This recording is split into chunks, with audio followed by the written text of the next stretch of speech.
Hello everyone. Welcome to my YouTube channel. Breaking news. Did Mazar's accountant firm fire Donald Trump? Is this the end of Trump's organization? Why Trump lies and tax fraud could land him behind bars? Did Michael Cohen make the case for Letitia James? Did Donald Trump admit to financial fraud?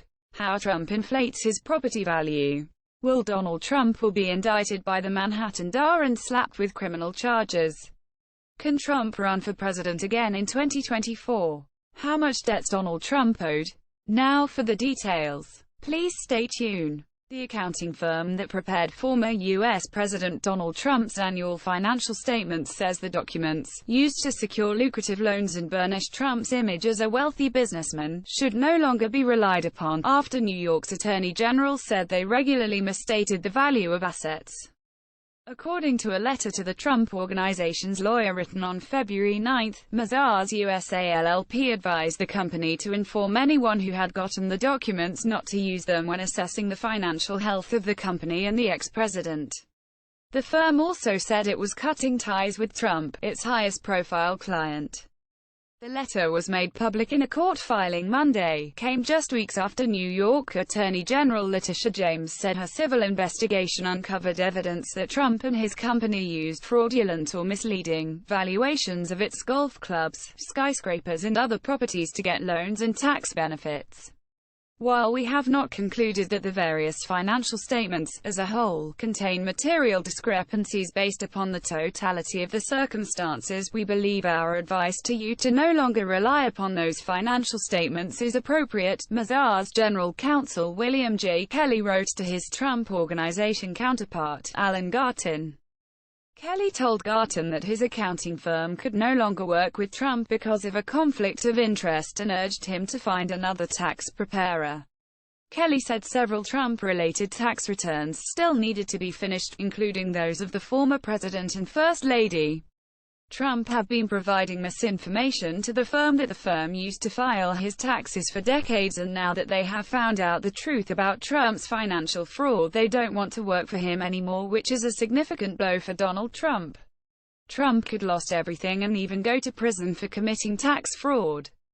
Responding, the Trump Organization said in a statement, quote, "It was disappointed that Mazars has chosen to part ways, but took Kelly's letter as a positive because the accounting firm hadn't found material discrepancies in Trump's financial statements." The response from the Trump Organization regarding discrepancies is false. There were discrepancies that the New York State Attorney General, Letitia James, found in Trump's tax finances investigation. This could be the end of the Trump Organization because it would be difficult if not impossible to find an accounting to work for his organization, and that could be the end of Trump businesses. The New York State Attorney General office included a copy of Kelly's letter in a court filing as she seeks to enforce a subpoena to have Trump and his two eldest children, Donald Jr. and Ivanka, testify under oath. A state court judge, Arthur Engoron, is scheduled to hear arguments Thursday in the subpoena dispute. Letitia James found in Trump's tax finances investigation. James said on Monday that given the evidence, quote, "There should be no doubt that this is a lawful investigation and that we have legitimate reason to question Trump, a Republican, and his children, both of whom have been Trump Organization executives," unquote. Trump's lawyers have argued that any testimony they give could be used against them in a parallel criminal investigation being overseen by the Manhattan District Attorney's Office, a probe that led to tax fraud charges last year against the Trump Organization and Alan Weisselberg, its longtime chief financial officer, who was arrested and charged for tax fraud last year. Donald Trump put out a statement through his spokeswoman, Liz Harrington, refuting the latest claims from Trump's former accounting firm and at the same time admitting to what he did. Quote, "We have a great company with fantastic assets that are unique, extremely valuable, and in many cases, far more valuable than what was listed in our financial statements. This means Trump is admitting to his crimes, meaning, the real value and the listed value aren't the same." Trump also admits that the allegation against his former CFO Weisselberg not paying taxes on perks are also true, unquote.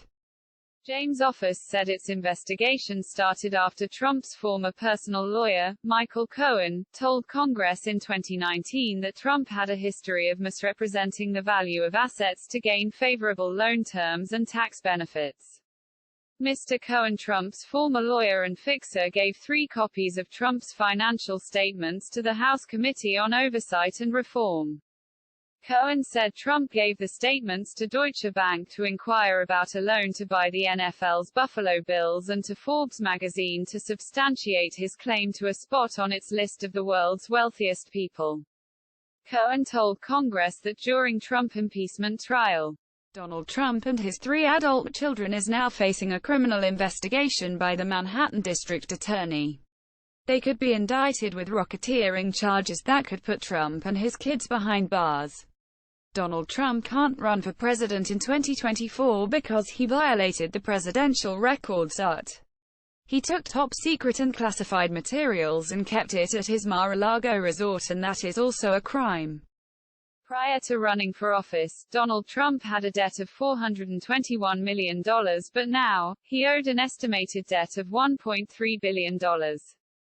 Trump is finally going down for his crimes, and this is delicious. If you like this video, please subscribe to this channel and feel free to share this video and hit the like button. Thanks for watching.